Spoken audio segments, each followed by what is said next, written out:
Assalamualaikum warahmatullahi wabarakatuh. Saudara-saudariku sebangsa dan setanah air, dimanapun kalian berada, semoga kita selalu mendapat rahmat dari Allah Subhanahu wa Ta'ala dan selalu mendapat barokah min aulia itisngah alladzina ballahuddina fil jawi. Baik, kali ini saya akan menyampaikan dua alasan terkait dengan kenapa data keraton itu layak untuk dikaji sebagai data internal terkait dengan sejarah Wali Songo, atau katakanlah data yang ditulis oleh orang yang punya jabatan kepemerintahan di kerajaan pada waktu itu layak untuk kita kaji sebagai data internal terkait dengan sejarah Wali Songo. Itu menurut saya ada dua alasan. Yang pertama, karena Wali Songo itu atau para Sunan itu seorang, di samping seorang ulama, beliau juga sentono dalam, katakanlah seperti itu, atau keluarga kerajaan Majapahit dan Pajajaran. Itu yang pertama. Nah, dinasti Majapahit yang sampai sekarang itu masih ada, itu kan Keraton Jogja dan Surakarta.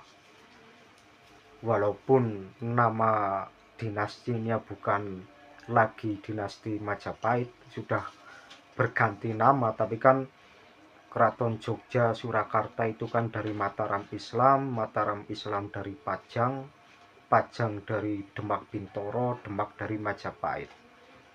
Jadi data-data yang ada di Kesultanan Ngayogyakarta dan Surakarta Hadiningrat itu data-datanya dari Mataram Islam dari Pajang dari Demak dari Majapahit. Jadi itu sangat layak untuk kita kaji terkait dengan sejarah Wali Songo. Karena leluhur Wali Songo seperti Syekh Ahmad Jumadil Kubro, Syekh Wahdi, terus Syekh Abdurrahman, leluhurnya Raden Said Sunan Kalijaga yang nantinya bergelar Arya Teja dan menjadi menantu Majapahit, itu kan hampir semua, ya bukan hampir ya, mungkin memang semua leluhur para Sunan itu ada hubungannya dengan Majapahit. Dan dinasti Majapahit yang sekarang masih ada kan Keraton Jogja dan Surakarta. Jadi alangkah lebih baiknya atau alangkah sempurnanya ketika kita mempelajari sejarah Wali Songo itu dinasti Mataram Islam, juga data-data yang ada di dinasti Mataram Islam kita kaji bersama. Itu yang pertama. Sedangkan yang kedua, Wali Songo itu kan punya gelar seperti Sunan.